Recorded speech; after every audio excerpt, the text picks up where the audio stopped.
We took a very old, very beat up, very dilapidated building and started peeling back the layers of it to reach the heritage brick. And people would drive by and honk their horns and say, thank you.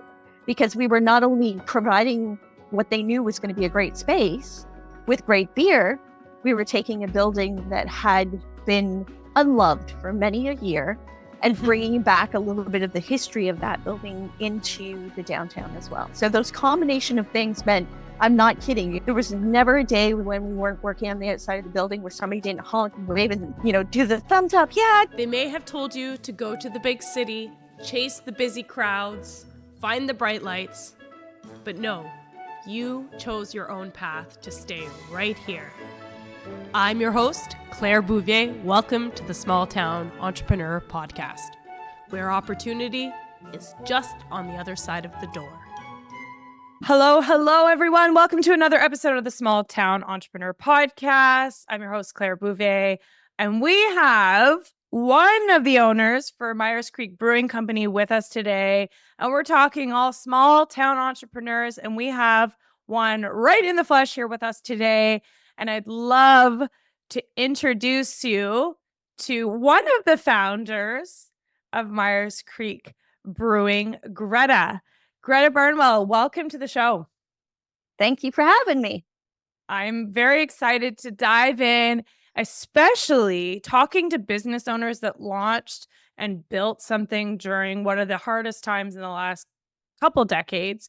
I'm going through not only, we call it the fourth revolution of AI has brought to us, changing the way we work, and on top of it, a pandemic. So first of all, can you share a little bit with our listeners when you realized this is something you were really passionate about, it was a hobby, you were building it, and you were like, we have something here. This is a full-fledged business model.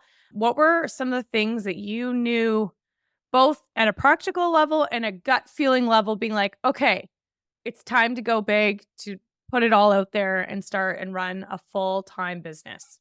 I'm going to say peer pressure to start with, in all honesty. One of the things that happens as you start getting into brewing and you're enjoying that process, you become more involved with it and you really embrace the learning of what it takes to make beer. And in so doing, you make a lot of beer, far more than would be sensible to try and consume yourself. Fair. So in that scenario, we became everybody's favorite person to invite to a party because we'd show up with a keg, because that's what you do. You take it out there, you give it to your friends. And over the course of about a year or so, as Bill and I, who Bill is one of the other owners, were brewing at home, we were talking about, hey, this is a lot of fun. We're enjoying this. Maybe this is something that we have the opportunity to sort of leave our corporate jobs and move into something that we were more passionate about. And we were taking beer to visit friends and family. And you think your stuff is good, but the measure of it is when you've had a few beers and somebody still tells you it's good. And that's what was happening. We were having our friends and our family say, guys, this is fantastic. I don't like beer, but this I like. This is fantastic. So it sort of moved into this, maybe this is something for real. And we were actually at Rick, who's our third partner's house, having a potluck among friends and family. And Bill and I kind of said it out loud for the first time that maybe this is something that we want to pursue. And Rick, who's an industrial electrician in the millwright, he kind of did a real fast head turn and said, I might be interested in that. And we kind of had this very surreal moment where we looked at each other and knowing each other for many years at that point, obviously, and realized the skill sets that were in the room at that moment and how those skill sets could work together to create something very cohesive. So that was that moment where it went from a hazy, much in the future moment to, wait a second, this could become a reality. So it was a really cool moment. It's literally ingrained into the fiber of my brain. And I will never forget that moment. It was the most bizarre, surreal, very cool, scary moment, all in one shot. Well, and it's exciting because all the pieces were leading to this moment. And I can't help it, but you were saying, there's this hazy moment.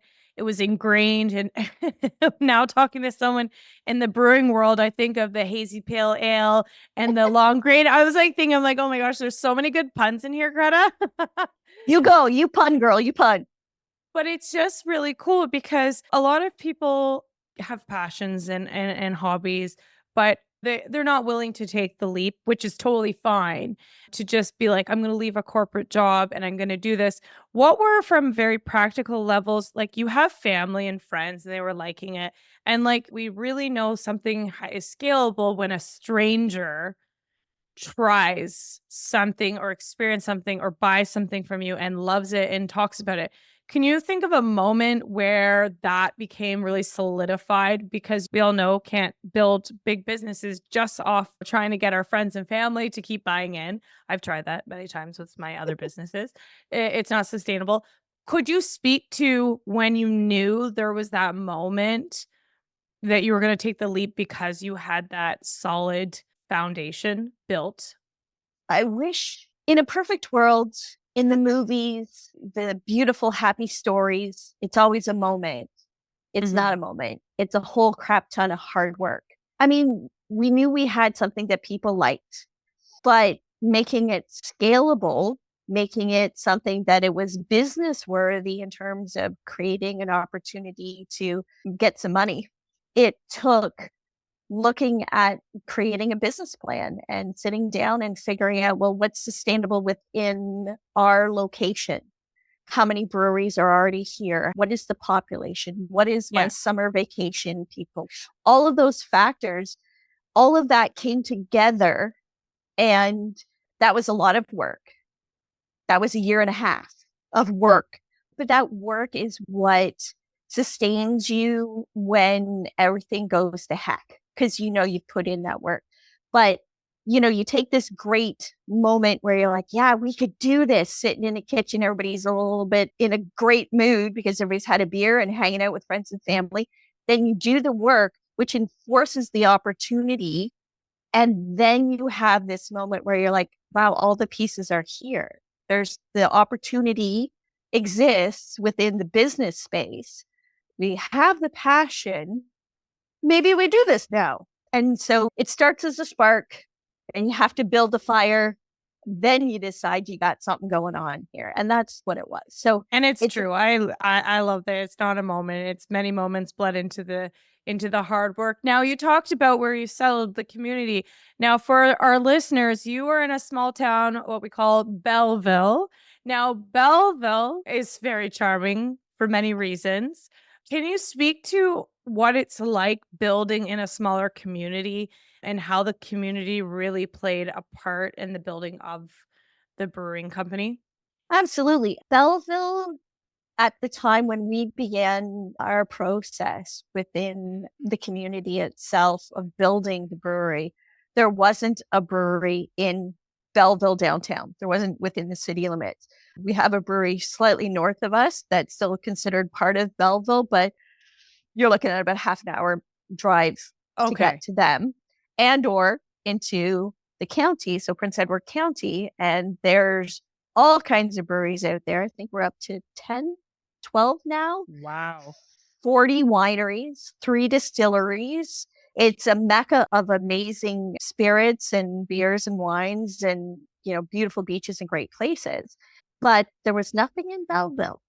And Belleville's the gateway to that county. Yeah. Belleville is the stop that you make when you're moving from Toronto to Ottawa or Ottawa to Toronto, and you're like, I got to get off the 401 right now and just have a minute where I'm not on something with wheels. So we were not only the gatekeeper to this great community that's, part of our world with the county, we're also that stop in between. And it was something that was missing. So for us living within Belleville, part of it was also creating a space, not only that provided that opportunity for a brewery for people who lived in Belleville, for those folks that are stopping on the 401, but also for us. There was a space in the market where I'm not 19 anymore. Nor am I. Our joy doesn't come quite the same way as it was when we were 19, 20 and we could recover real fast from a whole lot of stuff. And we really wanted a place for us who were working professionals, had kids. Our kids are semi-grown at that point. We wanted a place where we could go and hang out with people who, it wasn't about clubbing all night anymore. It was about It's sharing this. not. No, I know, really, right? It was about sharing time with each other, creating this environment where we could hang out and enjoy talking and enjoy good food and good beer in our case. And a place like that didn't exist. So for us, we saw that there was this hole, and then the idea of this brewery comes in, and it's like, hey, this can create this space that we don't have here in Belleville.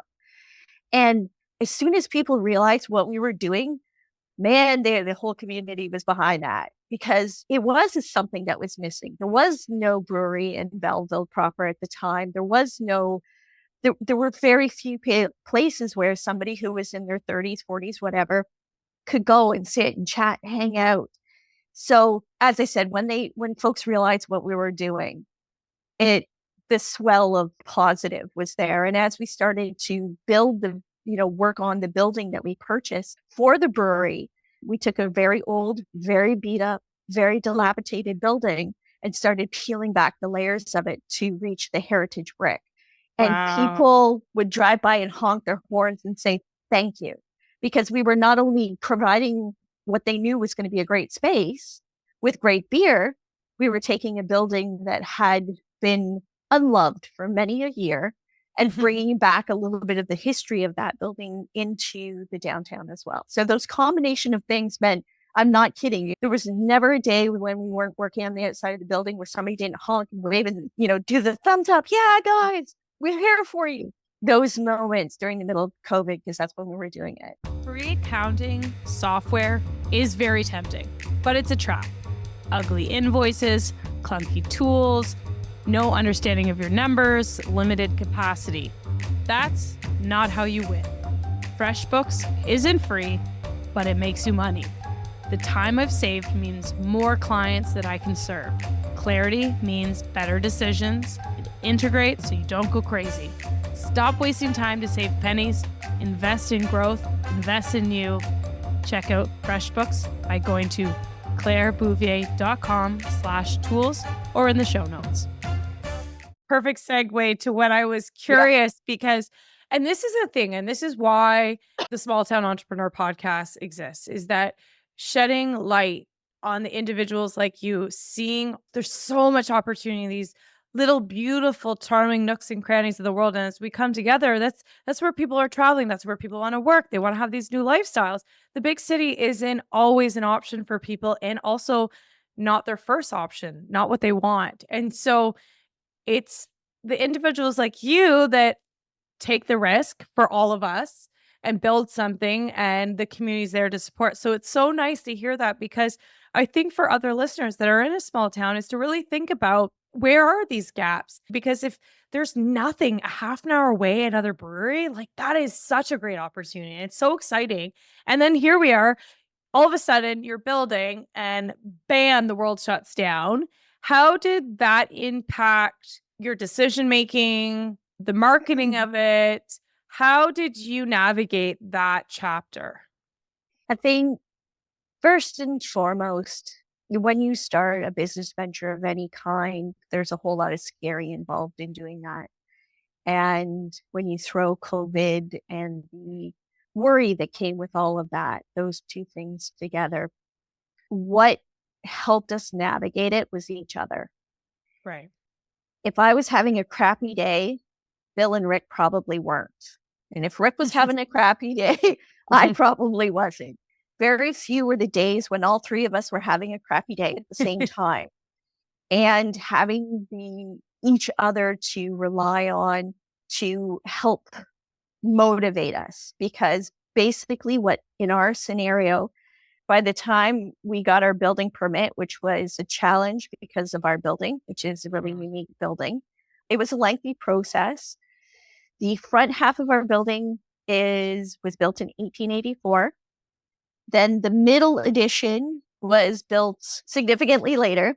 And then the third edition, which is where is the brew house space, was completed in 1999. So no such thing as a building code, sort of a building code, and then a code.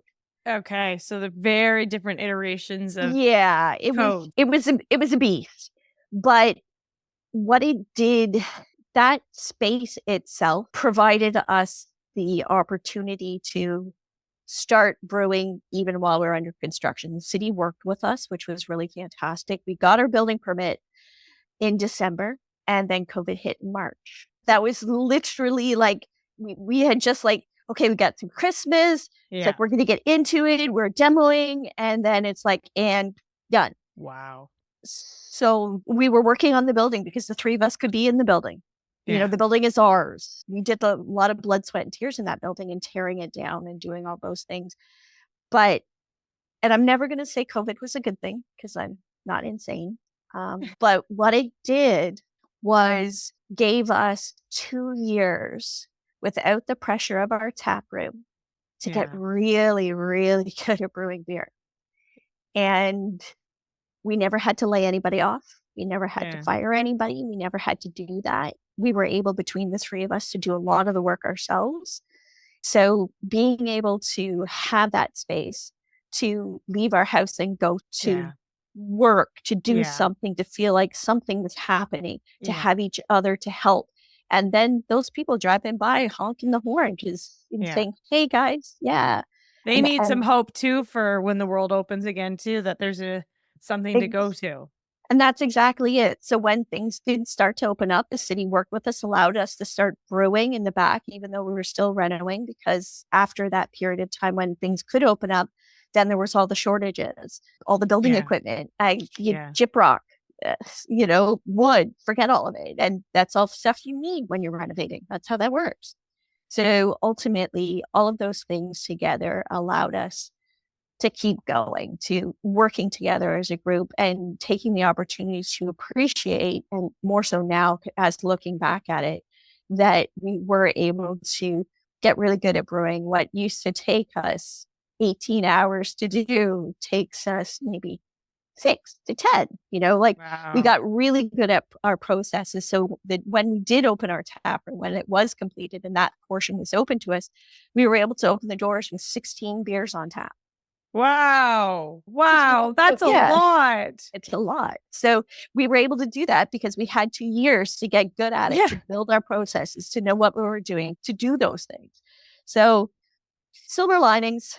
100%. And I think a lot of people I do have the conversations with, especially the entrepreneurs, it was a time of reset to really focus on your craft, but also to just really narrow in on what the purpose is, the direction. And I hear that a lot in resetting people.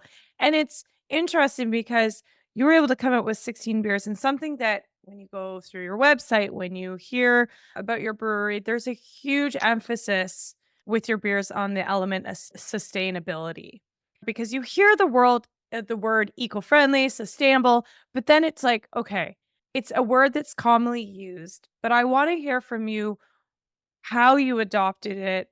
What are the implementations for this idea of eco-friendly, sustainability?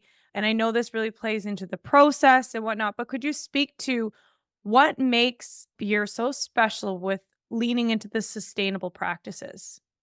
So when we were looking at starting a brewery way back at the beginning, you kind of have a choice when you're building breweries, depending on what your end game is. You can be a big brewer producer. So your business plan is built around the idea of producing mass volume and pushing it way out. So it's about making pennies on lots as opposed to making small, more pennies. Right.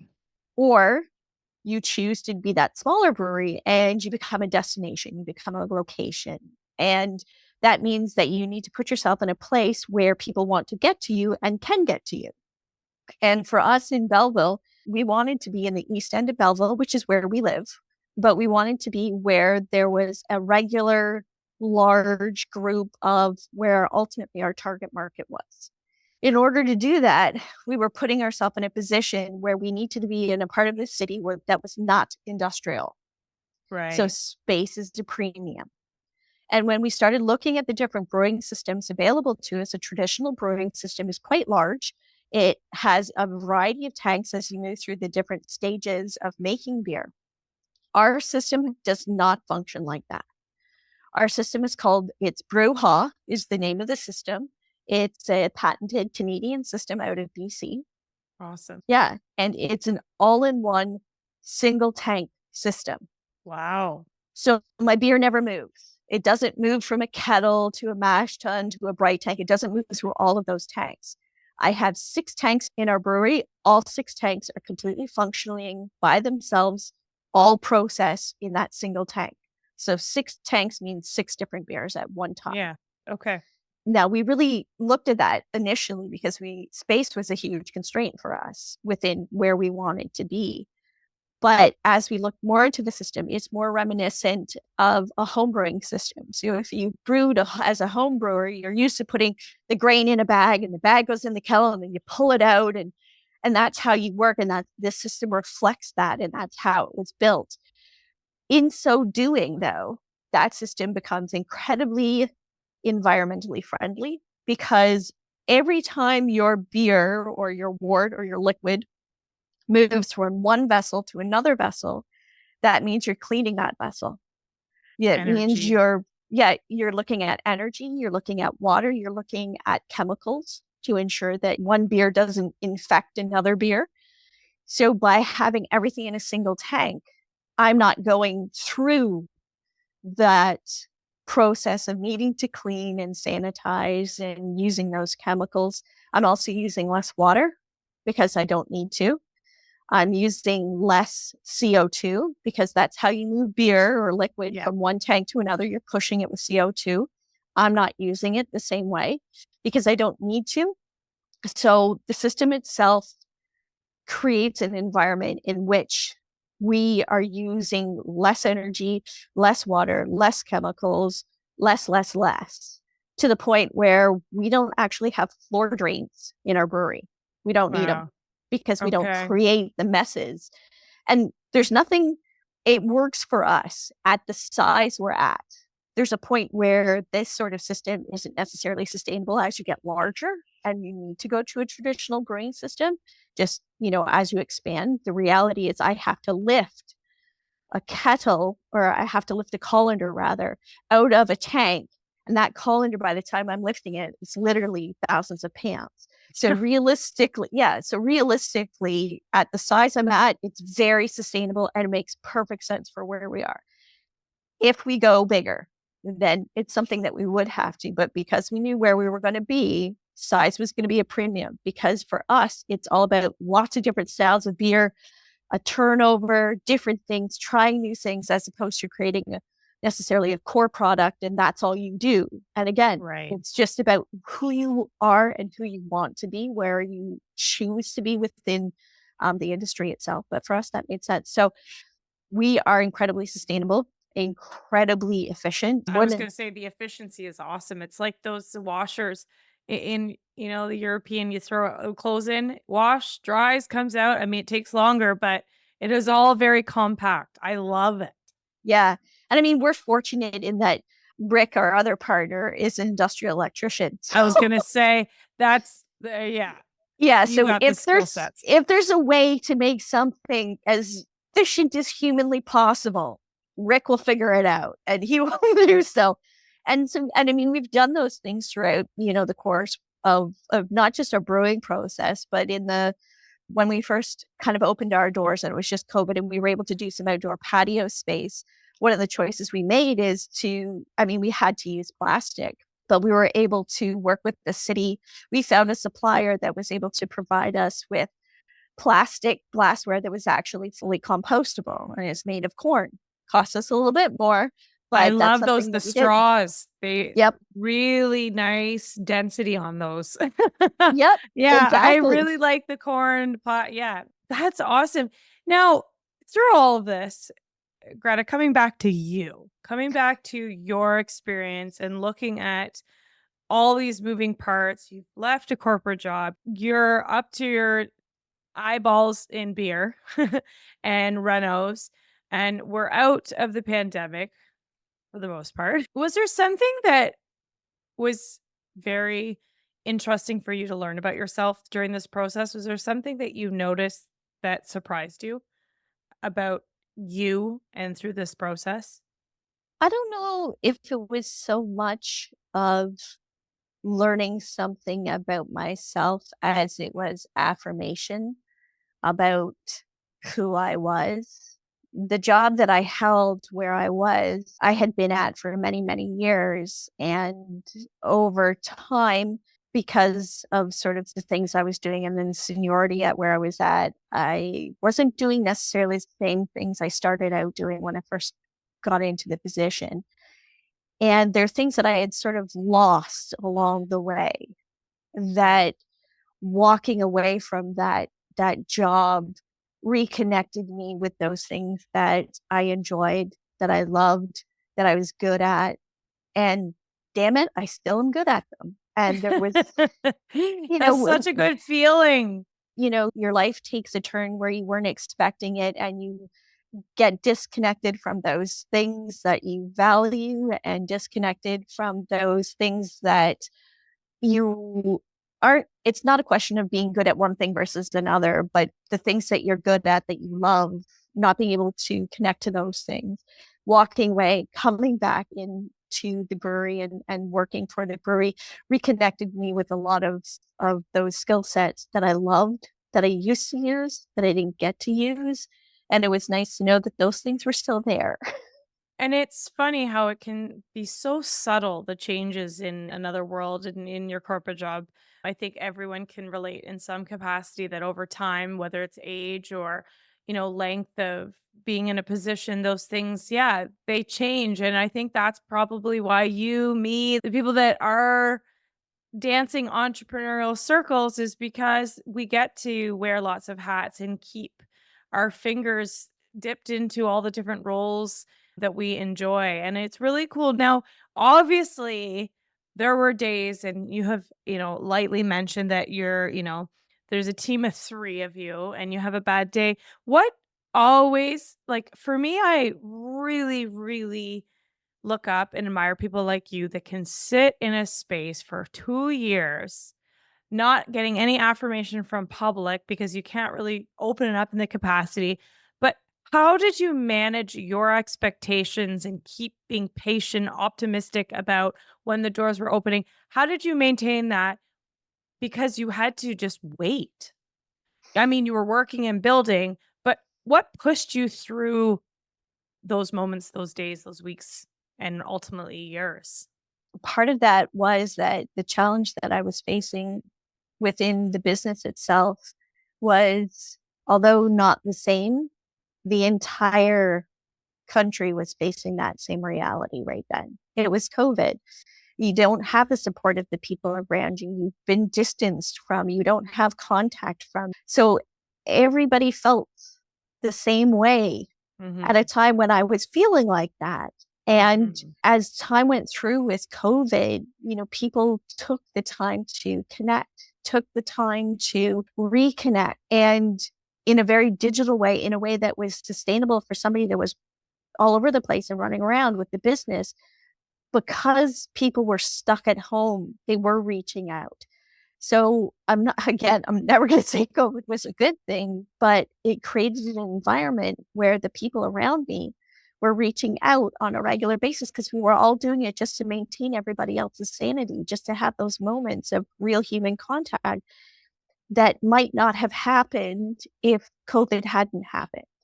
So at a time when we were in kind of a stressful situation, my family is not anywhere super nearby.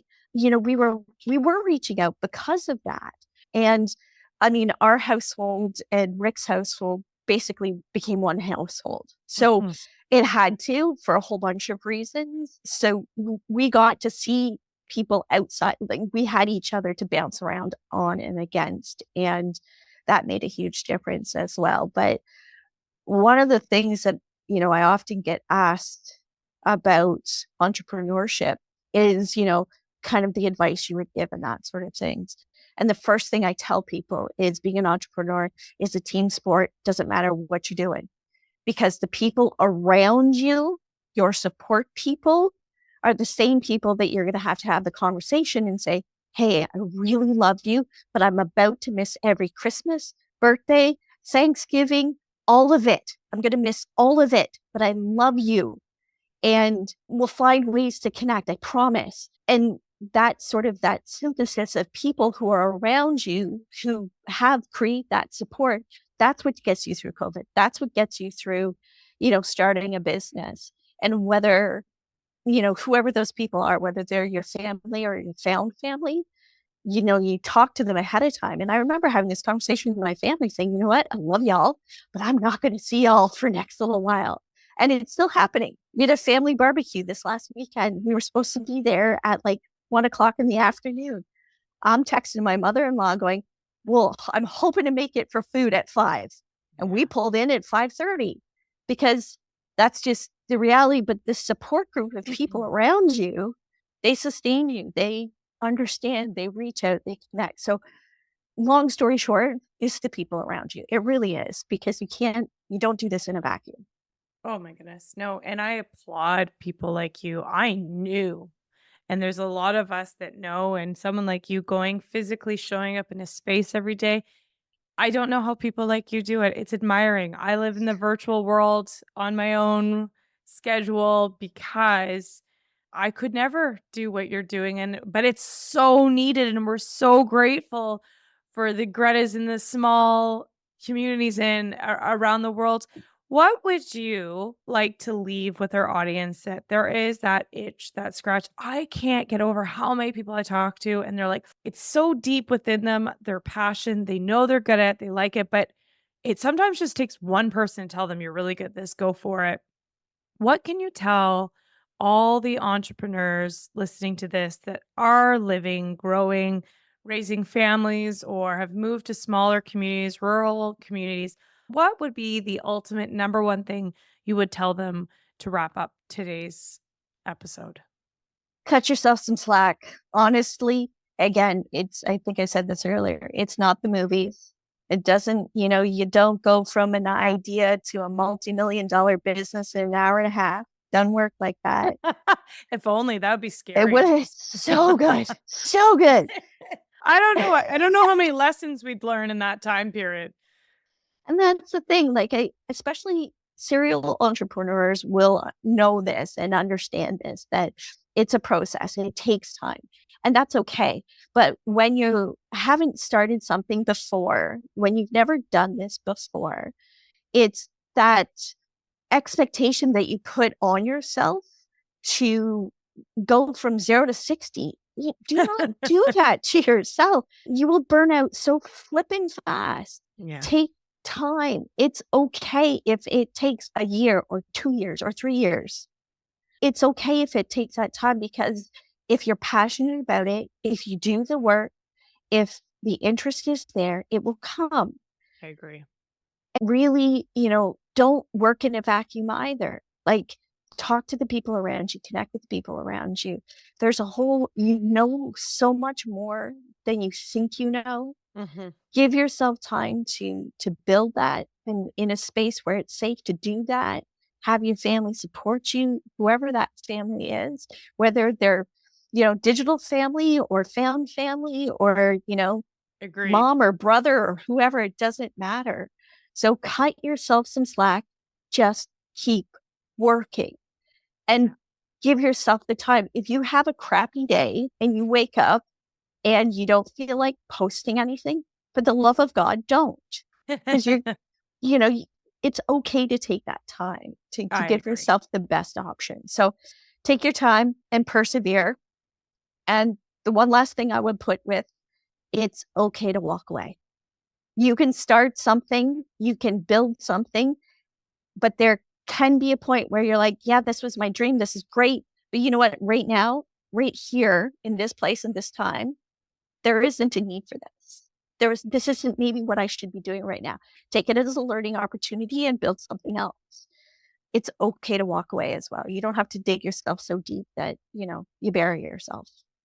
I love that. I think sometimes that's part of cutting this, give yourself some slack, or give yourself the freedom to walk away. There's so much pressure. And I love that. Greta, you have been such a breath of fresh air on the pod here. I know our listeners will now be furiously Googling when they can make their stop coming from Toronto, whether you're coming from Montreal, Ottawa, Kingston, to hop on, and you will still see me very soon ordering a beer. I cannot wait. So thank you, Greta, for being with us today on the Small Town Entrepreneur Podcast. For those listening, everything will be in the show notes where you can stop to grab a beer, a drink, and check out all the fabulous different flavors at Byers Creek Brewing Company. And thank you again, Greta, for being with us. And to our listeners, you'll hear from me next week.